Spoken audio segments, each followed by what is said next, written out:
Selamat malam Bapak Ibu dan saudara-saudara yang terkasih di dalam Tuhan. Kita bertemu kembali di dalam kegiatan live streaming pelayanan dari Majelis Pendidikan Kristen di Indonesia, bidang task force doa dan konseling, bersama dengan pelayanan dari Bara Digital Ministry. Bapak Ibu, kalau di Jumat yang lalu sebelumnya kita membahas mengenai topik mengenali minat dan bakat anak. Maka pada malam hari ini kita akan berbincang-bincang dengan Ibu Rika Intansari, MPSI Psikolog. Beliau adalah seorang psikolog dari Gria Puli Asi Surabaya, mengenai topik yaitu bagaimana memulai perencanaan karir bagi remaja.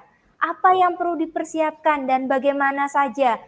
Nanti kita akan berbincang-bincang mengenai topik ini. Namun sebelum kita berdoa terlebih dahulu, sebelum kita memulai kegiatan kita, mari kita berdoa. Mari kita doa. Bapa kami dalam kerajaan surga, kami bersyukur ya Tuhan, hari ini Engkau boleh membawa kami bersama-sama belajar, terutama untuk boleh memikirkan dan untuk boleh sama-sama mendampingi mereka dalam memulai perencanaan karir mereka. Tuhan, kami juga bersyukur hari ini ada Ibu Rika yang boleh bersama-sama di dalam talkshow kami untuk boleh membuka wawasan kami mengenai topik ini. Tuhan, pakai hamba-Mu ini ya Tuhan, untuk boleh menjadi saluran berkat bagi kami semua. Kami juga serahkan untuk setiap peralatan yang kami pakai dan internet, kiranya Tuhan yang memberikan yang terbaik. Terima kasih ya Tuhan, di dalam nama Tuhan Yesus kami berdoa. Amin. Halo, selamat malam Ibu Rika. Selamat malam. Apa kabar Bu? Ya, baik, puji Tuhan. Sehat. Iya. Terima kasih Bu Rika untuk kesediaannya mau bersama-sama kita berbincang, ngobrolin soal remaja yang memulai perencanaan karir. Bu, kalau kita berbicara mengenai perencanaan karir bagi remaja, sebenarnya kapan waktu yang terbaik bagi remaja itu untuk mulai memikirkan dan merencanakan perencanaan karir mereka? Terus apa Bu kira-kira faktor yang perlu mereka pertimbangkan kalau mereka merencanakan karir tersebut sejak usia sekolah ini, Bu? Ya, pertanyaan yang baik, Bu Dian. Ya, sebetulnya kalau bicara tentang karir atau misalnya orang secara awam mengatakan itu tentang bekerja, proses bekerja, yang pasti bekerja itu mulai dari dini, anak-anak pun sudah mulai mencoba untuk memahami aku besok mau jadi apa, gitu kan, mau kerja jadi apa. Bahkan ini kalau yang sekarang lagi ya, ada satu YouTuber cilik, sudah tahu dia akan seperti apa membangun usaha dan bisnis yang bagaimana, begitu ya. Nah, artinya apa? Sebetulnya kalau dibilang sejak kapan, memang harapannya anak-anak mulai memahami apa yang menjadi panggilan hidupnya memang dari sedini mungkin. Tetapi biasanya anak-anak kalau masih usia-usia TK, SD itu mereka masih terbatas ya pemahamannya tentang area profesi.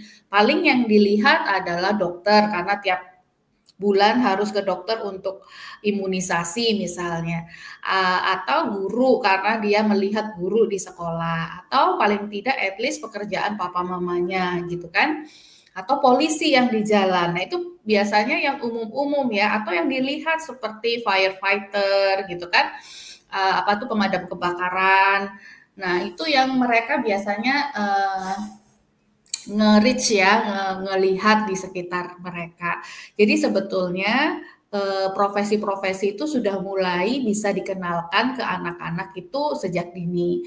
Tetapi kalau bicara tentang perencanaan karir, nah ini tadi ya batasannya sekarang tuh sudah nggak terlalu sangat strict begitu ya. Tetapi paling tidak itu mulai level SMP gitu. Jadi kalau ada yang mau mulai sejak SD boleh, nggak apa-apa. Aku besok jadi seorang programmer gitu ya, terus mulai SD sudah mulai belajar tentang coding. Boleh. Dan itu sangat banyak berkembang saat ini. Tetapi kalau misalnya secara mandiri mereka sudah semakin memiliki pemikiran yang lebih luas, nah itu tahapan kognitifnya akan semakin lebih abstrak, bisa melihat jauh ke depan itu di level SMP mulai level SMP. Jadi mulai level SMP pun orang tua, guru itu bisa memberikan coaching ya, namanya mentoring buat anak-anaknya supaya bisa memahami tentang karir yang lebih mendetail, lebih komprehensif, lebih bisa membicarakan bersama dengan mereka lebih analitis begitu ya tentang karir. Jadi kalau misalnya ditanyakan mulai sedini mungkin, tapi kalau sudah mulai diajak berbicara secara analitis, mungkin di level SMP. Seperti itu, Bu Dian. Jadi level SMP pun sudah mulai bisa. Berarti memang di SMP, usia SMP tuh mulai bisa untuk diajak mulai berpikir jauh ke depan ya Bu ya, tentang masa depan mereka mau jadi apa, gitu ya, cita-citanya gitu ya. Seperti yang kita pernah bahas juga, minat bakat juga ternyata penting ya Bu ya, di dalam perencanaan karir ya. Betul sekali. Ya, jadi kalau bicara tentang perencanaan karir, pertama kali memang anak-anak itu perlu dipahamkan tentang nilainya dulu gitu. Maksudnya apa sih karir gitu? Apa sih pekerjaan gitu? Apakah pekerjaan itu sesuatu yang dilakukan untuk mencari uang gitu ya? Atau apa? Nah, itu yang harus dipahamkan dulu. Nah, mungkin kalau anak-anak kecil mereka juga masih berpikirnya bahwa bekerja itu papa mama bekerja cari uang gitu kan. Nah, nanti kalau sudah level SMP mereka harus sudah lebih one step ahead ya. Artinya apa sih makna sukses? Apa sih makna bekerja? Begitu. Nah, apakah bekerja hanya sekedar untuk mencari uang gitu?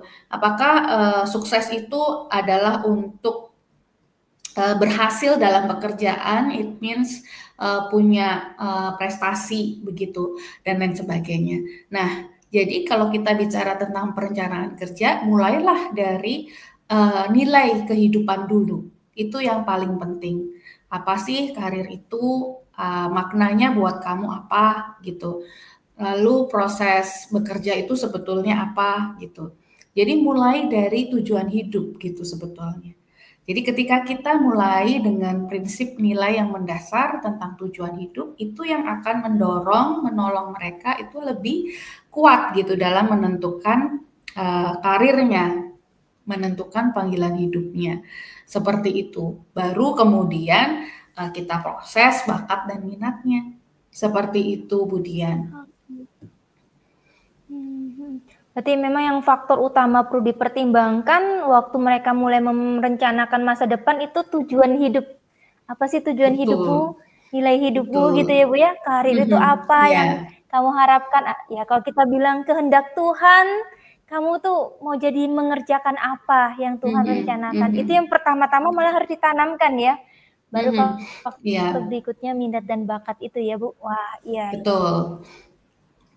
Oke, biasanya tuh kan Bu, banyak terjadi kesalahan-kesalahan umum nih. Orang pikir karir itu ya IPA, IPS. Nah, ini kalau sudah ngomong ke anak SMA gitu ya, lebih ke IPA. Nah, apa saja yang akhirnya menjadi kesalahan-kesalahan lain, Bu, yang sering terjadi di dalam seorang remaja itu salah memilih jurusan.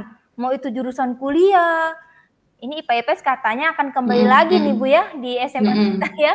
Nah, IPA IPS gitu ya. Bagaimana cara menghindari tersebut Bu? Kesalahan-kesalahan itu yang terjadi di remaja gitu. Ya, pertama-tama memang kita memang perlu intinya menolong mereka memahami sekali lagi apa yang harus mereka temukan dalam diri mereka.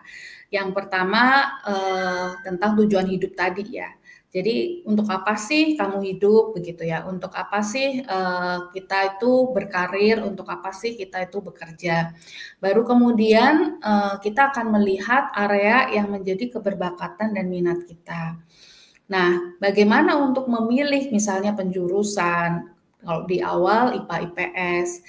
Nah, sebelum kita bicara tentang kesalahan umumnya, kita akan coba untuk bicara apa yang harus diperhatikan ya untuk memilih jurusan terlebih dahulu. Yang pertama memang perlu diperhatikan dari kapasitas potensi. Nah, Misalnya contoh kalau bicara tentang IPA atau IPS, kalau yang kemarin sih sebenarnya lebih mudah ya, Budian menurut saya ya, karena kalau yang kemarin itu kan ada mata pilihan dan mata pilihan dan mata pilihan pendukung gitu ya. Nah ini kalau cuman IPA IPS itu agak kompleks. Kenapa kadang-kadang anak Iya. itu ada yang punya minat itu di area kedokteran, tetapi dia tidak punya kemampuan di matematika, padahal kemampuan IPA-nya bagus gitu. Nah, itu biasanya gagal di matematikanya, karena memang IPA itu kan harus punya kemampuan matematika IPA yang cukup kuat. Nah, itu agak membuat mereka jadi kesulitan untuk mencapai minat mereka. Jadi, pertama memang kita harus perhatikan dari kapasitas keberbakatan kita. Nah, yang kita kemarin sudah bahas ya, bagaimana kita untuk mencari atau melihat keberbakatan kita dimulai dari pemeriksaan psikologi salah satunya. Yang kedua, bagaimana proses kita belajar dari kecil itu kelihatannya kita punya kemampuan di area yang mana. Kalau kita bicara multiple intelligence gitu ya, di area yang mana. Nah, baru situ ketika kita tahu keberbakatan kita lanjut ke area keminatan gitu. Kita tuh suka dan minat ke area yang mana. Nah, baru kemudian setelah itu baru kita akan lihat aspek berikutnya yang disebut dengan secondary data. Secondary data itu kita lihat dari hasil nilai selama sekolah gitu. Jadi pertama memang keberbakatan kita perlu lihat di area yang mana gitu. Dari multiple intelligence itu kita tuh lebih cenderung ke IPA atau lebih cenderung ke IPS. Nah, baru kemudian kita lihat juga nilainya seperti apa dan minat kita seperti apa. Kalau dua-duanya bisa IPA atau IPS gitu ya, semuanya bagus-bagus nilainya, ya kita lihat mana kecenderungan minat kita gitu. Kalau dua-duanya, kalau yang satu IPA-nya bagus gitu ya, terus kemudian minatnya tapi ke IPS, boleh dipikirkan untuk ke area IPS gitu. Atau sebaliknya gitu ya. IPS-nya bagus gitu ya. Terus minat ke IPA, diperhatikan juga nilainya apakah IPA itu bisa masuk dalam kategori baik. Nah, itu yang harus diperhatikan. Jadi termasuk sebaliknya, IPS pun kita kategorikan dia bisa nggak dengan mata pelajaran IPS, dia bisa nggak reach up IPS-nya dengan baik gitu. Nah, jadi untuk memilih IPA IPS pun kita harus juga memahami tentang jurusan perkuliahan gitu. Nah, jadi kalau jurusan perkuliahannya kedokteran pasti alurnya kan IPA gitu. Jadi kalau jurusannya nanti hukum pasti alurnya ke IPS gitu. Jadi kita sudah tahu lebih spesifik ke profesinya, terus baru bisa memilih IPA atau IPS-nya lebih baik. Nah, baru kemudian kita harus diskusi komunikasi dengan ahli atau dikomunikasi dengan guru BK seperti itu. Nah, kalau bicara kesalahan, yang pertama kesalahannya adalah biasanya masalah persepsi, ya, stereotip. Jadi orang tua atau lingkungan sudah punya stereotip-stereotip tertentu. Misalnya, oh IPS itu buangan. Oh, jangan IPA nanti nggak bisa santai. Jadi anak-anak memilih yang IPS yang bisa dia punya kegiatan lebih dari banyak banget, jadi nggak bisa ke IPA. Nah, itu kesalahan-kesalahan yang mestinya perlu dihindari. Terus kesalahan berikutnya adalah memaksakan diri. Gitu, ini banyak banget ya. Sebenarnya kalau diproses, dilihat ini nggak cukup kuat di area ini gitu ya, di area IPA. Minatnya juga nggak cukup kuat di area itu. Jadi jangan dipaksakan ke IPA atau juga IPS gitu. Minatnya nggak sangat kuat di sini gitu. Jadi jangan dipaksakan. Jadi kesalahan-kesalahan yang demikian, stereotip-stereotip demikian yang membuat kesalahan dalam menentukan apa yang harus dia pilih begitu. Tapi yang paling besar adalah stereotip ya, merasa bahwa jurusan A, B, C itu nggak bagus gitu. Kamu harus pilih jurusan yang populer gitu. Padahal belum tentu itu yang jadi passion dan minat dia. Seperti itu. Jadi orang tua merasa pilihan mereka adalah yang terbaik buat anaknya gitu. Seperti itu. Nah, itu yang akhirnya sering dialami oleh anak-anak SMA kita ya Bu ya. Waktu Betul. punya nilai IPA bagus, tapi minatnya ke IPS nih ya, tapi IPA-nya bagus dan data juga menunjukkan bahwa hasilnya bagus. Tapi ketika tekanan sosial atau ekspektasi keluarga datang Bu, bertentangan dengan minat mereka. Wah, ngapain ke IPS gitu ya? Wah, kamu mah bagusnya IPA, lebih cemerlang. Nah, itu memang stigma yang salah juga ya Bu ya. IPA IPS mah semuanya cemerlang sebenarnya kalau mau dikerjakan dengan sungguh-sungguh ya. Tapi bagaimana mendampingi anak-anak remaja kita ini waktu mereka harus menghadapi tekanan itu tuh, apalagi ekspektasi orang tua tuh, bahwa mama maunya lah kamu jadi dokter gitu ya, pokoknya harus IPA atau IPA kamu juga bagus, tapi hati sih berkata maunya ke bidang lain. Gimana nih Bu kalau menghadapi hal-hal yang bentrokan seperti itu? Iya, nah itu dia. Saya di lapangan sering tuh berhubungan dengan area itu datanya, alat tesnya bahkan bilang ini nggak cocok ini di ini nih gitu ya. Tapi maksa gitu dan memang akhirnya jadinya kesulitan gitu. Nah, bagaimana? Nah, tapi sebenarnya anak-anak sekarang tuh lebih kritis memang Budian. Jadi lebih berani, kadang-kadang tuh lebih mudah untuk protes gitu ya dibanding mungkin zaman yang dahulu gitu ya, generasi-generasi sebelumnya. Jadi mereka sudah bisa mengkomunikasikan diri, tetapi memang orang tua ya yang sekarang pun itu masih orang tua produk lama juga yang memang masih powernya itu masih sangat kuat begitu. Jadi memang pertama ya orang tua harus terbuka dengan kemungkinan-kemungkinan yang akan diambil oleh anak. Tetapi memang saya tahu anak-anak itu kadang memilih itu berdasarkan kesukaan teman gitu. Nah, itu yang mungkin juga harus hati-hati apakah ini benar karena dia mau masuk situ karena temannya masuk situ tuh gitu.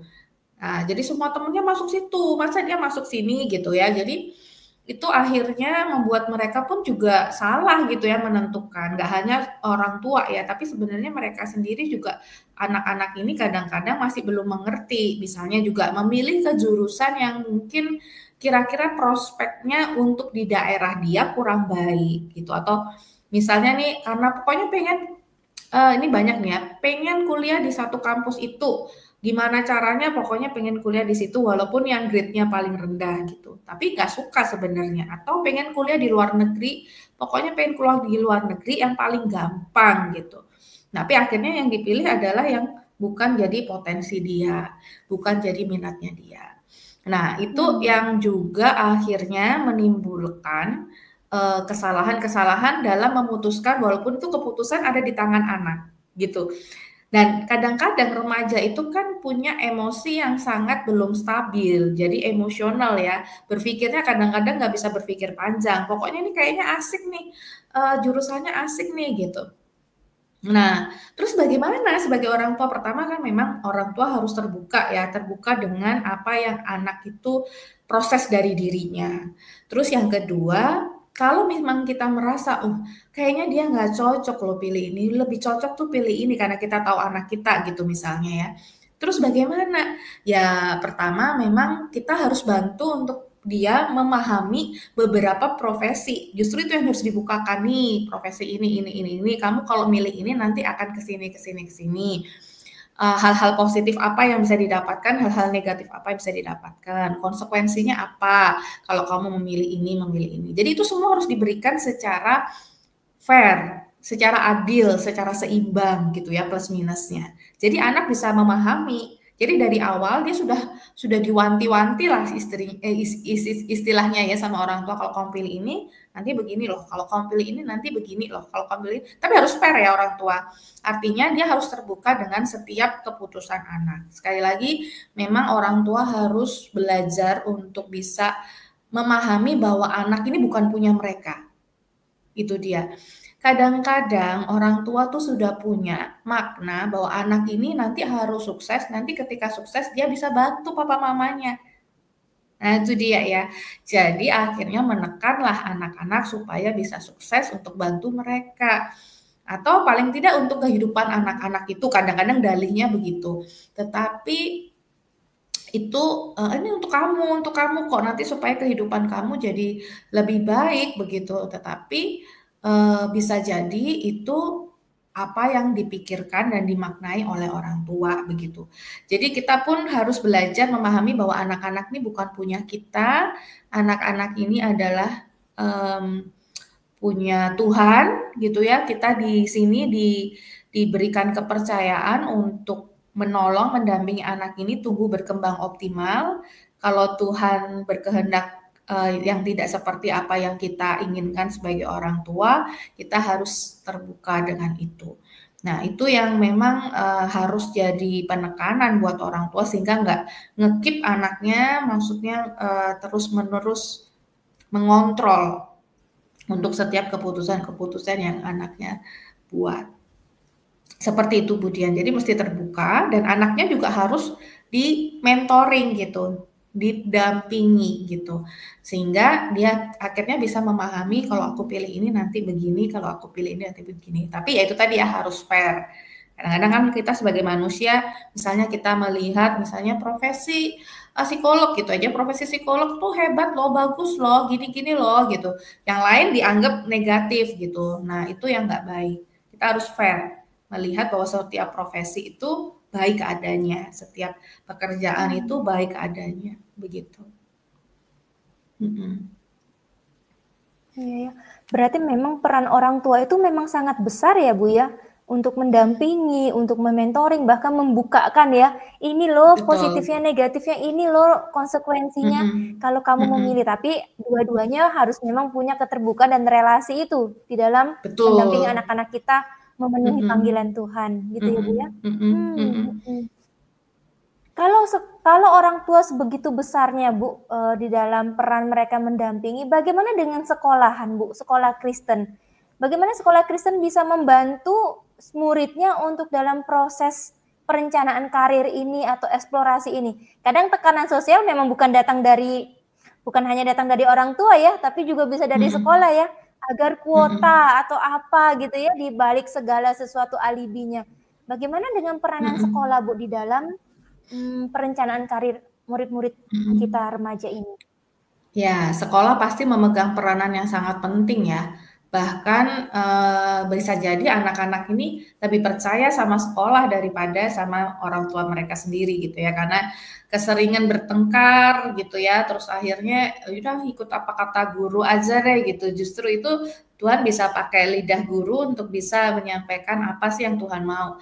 Ya sekali lagi ya, bantu anak-anak kalau sekolah Kristen terlebih lagi, bantu anak-anak menggumulkan bersama-sama. Panggilannya itu apa? Gitu. Tujuan hidupnya itu apa? Gitu. Ayo kita berdoa sama-sama yuk sebelum memutuskan kamu mau memilih IPA atau IPS gitu misalnya. Kamu memilih karir yang seperti apa gitu. Kamu mau memilih apa yang tujuannya ini untuk memuliakan Tuhan ya. Kalau kita balik lagi, kalau bicara tentang bagaimana tentang Tuhan, panggilan Tuhan, yang pertama sih memang kita harus memahami untuk apa ya manusia itu Tuhan ciptakan. Ya kan? Kalau di Efesus 2 ayat 10, kita semua diciptakan Tuhan untuk melakukan pekerjaan baik yang dipersiapkan Allah sebelumnya. Jadi bagian itu yang harus ditekankan. Kamu itu hadir di sini untuk melakukan pekerjaan baik loh, perbuatan baik loh gitu.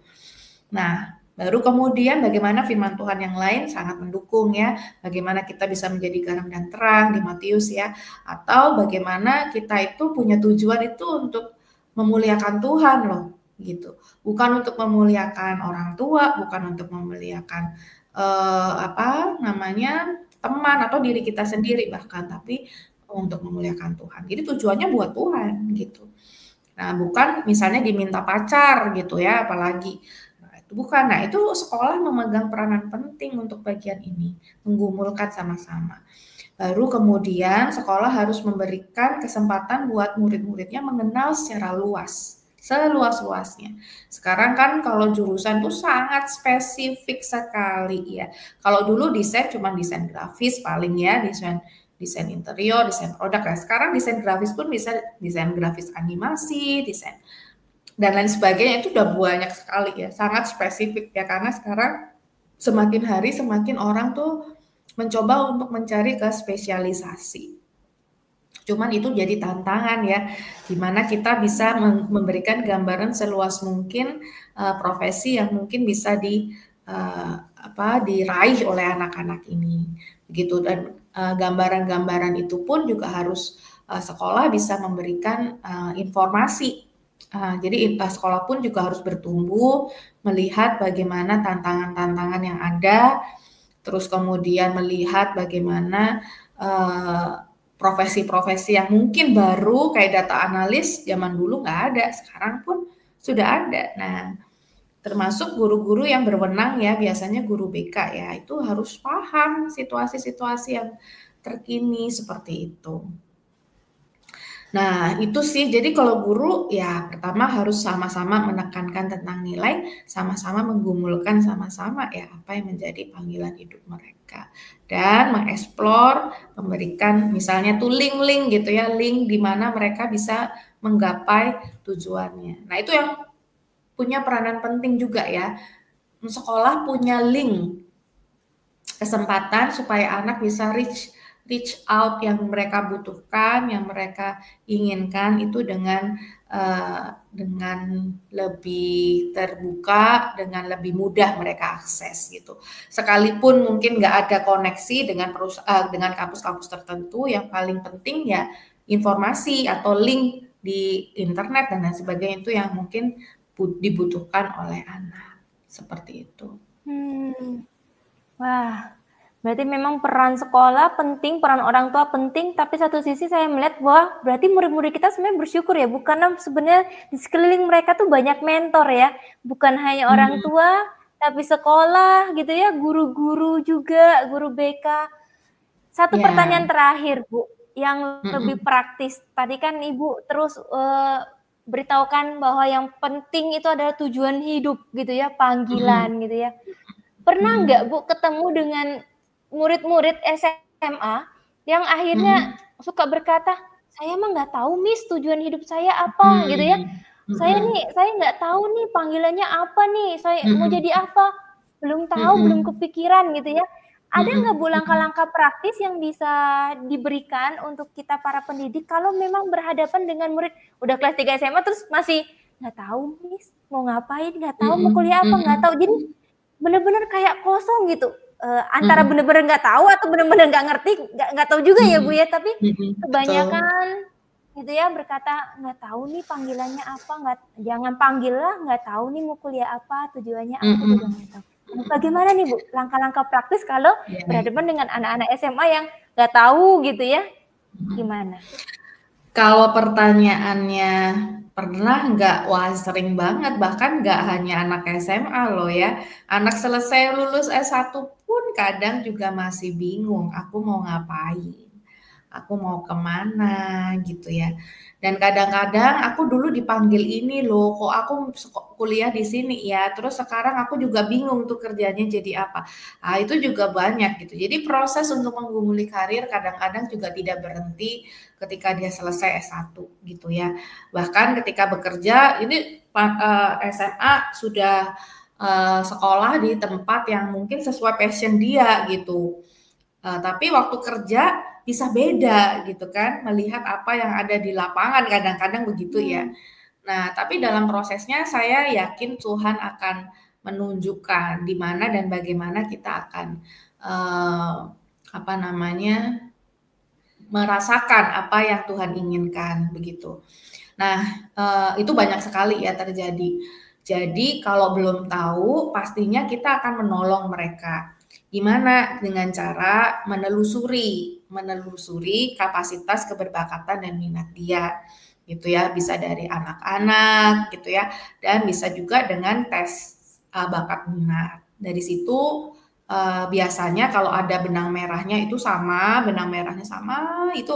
ya itu akhirnya bisa menemukan. Dan kemudian coba dia itu, nah ini dia, banyak orang bertanya, ini gimana kita tahu bahwa ini panggilan? Gimana kita tahu ini sesuatu yang Tuhan inginkan gitu ya. Kan nggak ada di Alkitab ya, kamu akan menjadi seorang dokter gitu kan, nggak ada gitu ya. Terus gimana gitu ya. Nah yang pertama, coba alami, nikmati gitu. Apakah ada sesuatu yang ada di dalam, dan doa ya, berdoa itu yang paling penting. Doa minta Tuhan untuk membukakan apa yang Tuhan inginkan sebenarnya dalam hidup kamu. Lalu kemudian coba alami. Ketika kita mengalami, memahami, misalnya benar nggak panggilanku ke dokter ya? Oke, kamu coba gimana kamu ketika berinteraksi dengan dokter gitu ya. Apakah kamu enjoy? Gimana kamu kalau misalnya ada teman kamu yang sakit? Apakah kamu enjoy untuk menolong mereka yang sakit gitu, mengobati mereka yang terluka gitu? Itu ada rasa di dalam diri tuh yang passionate ya. Rasanya nggak bisa dijelaskan dengan hanya sekedar diberikan reward atau hadiah gitu, atau diberikan uang begitu. Tapi itu sesuatu yang membuncah, yang berapi-api, yang rasanya itu sangat damai, sejahtera, bahagia. Nah, itulah panggilan. Jadi panggilan bukan semata-mata juga karena reward, hadiah, gaji gitu ya, atau uang. Tapi ketika kamu menjalaninya, itu ada sukacita yang luar biasa yang nggak bisa dikatakan gitu. Nah, itu yang bisa jadi itu suatu panggilan gitu. Kadang panggilan pun juga bisa jadi nggak jelas. Maksudnya nggak jelas itu, pokoknya aku tuh ngerasa aku harus menolong orang gitu. Nah, menolong orang tuh kan banyak. Aku suka menolong orang sebagai ini, aku suka menolong orang sebagai ini.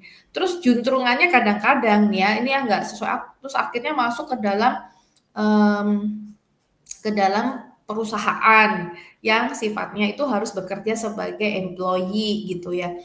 Nah, tapi bagaimana? Nah, itu dia passionnya nanti akan bertumbuh di situ. Nanti tiba-tiba dia bertumbuh, misalnya nanti akhirnya bisa jadi seorang HRD yang bisa menolong karyawan lainnya. Nah, itu bisa juga.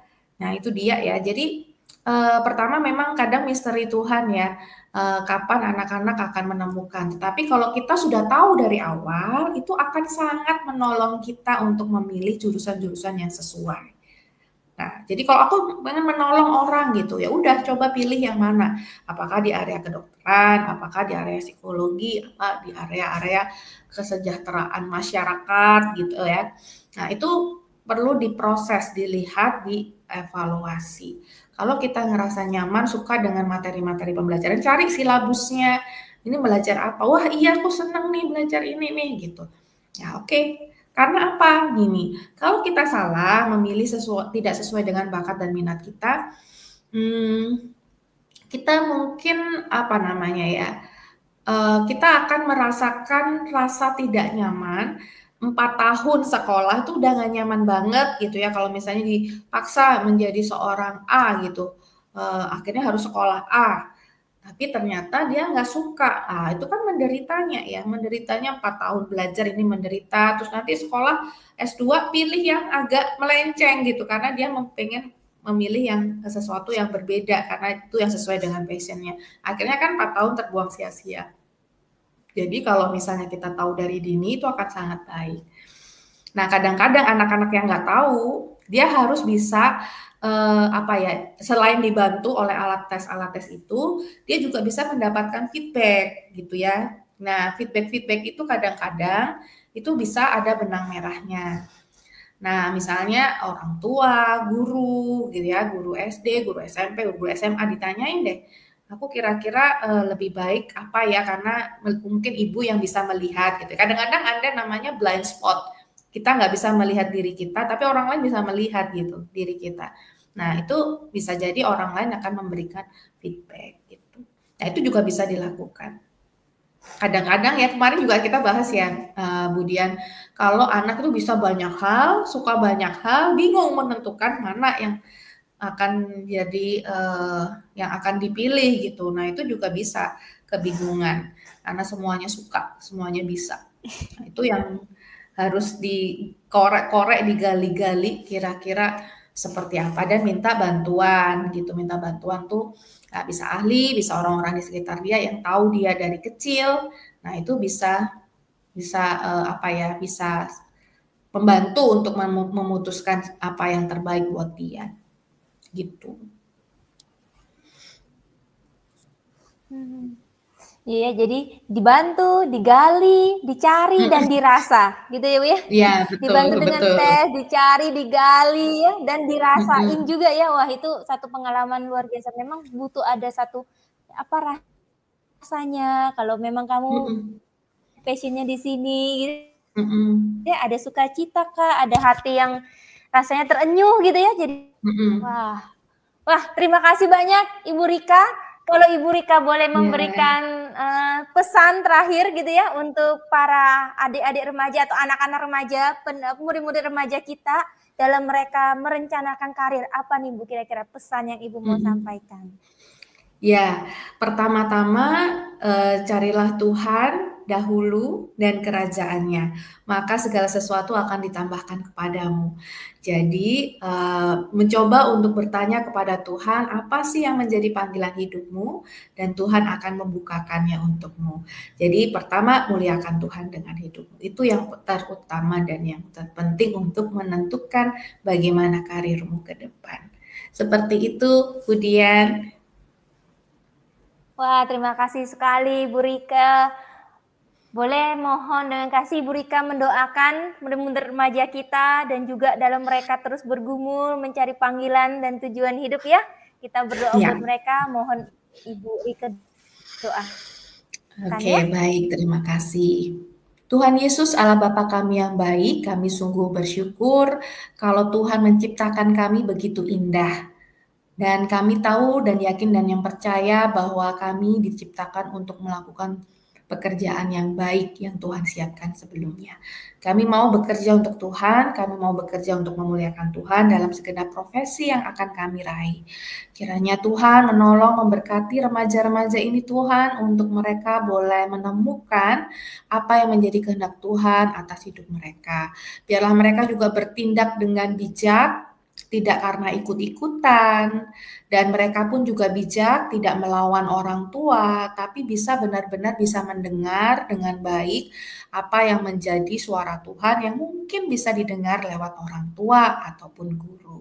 Berkati untuk remaja-remaja yang ada, boleh tetap terus memberikan yang terbaik yang mereka bisa lakukan untuk kemuliaan Tuhan, dan bekerja yang baik untuk bisa menjadi generasi bangsa yang takut akan Tuhan.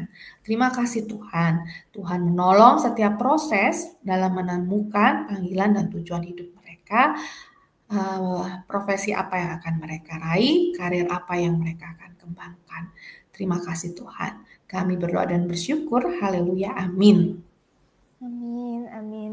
Terima kasih Bu Rika sekali lagi untuk waktunya dan bincang-bincangnya, sehingga banyak hal saya diperlengkapi dan saya setuju Bapak Ibu pun pasti juga diperlengkapi, baik itu sebagai pendidik maupun sebagai orang tua di dalam mendampingi, mencari, membantu gitu ya, dan bahkan juga memberikan rasa bagi anak-anak remaja di dalam mereka mencari tujuan hidup dan panggilan hidup ini.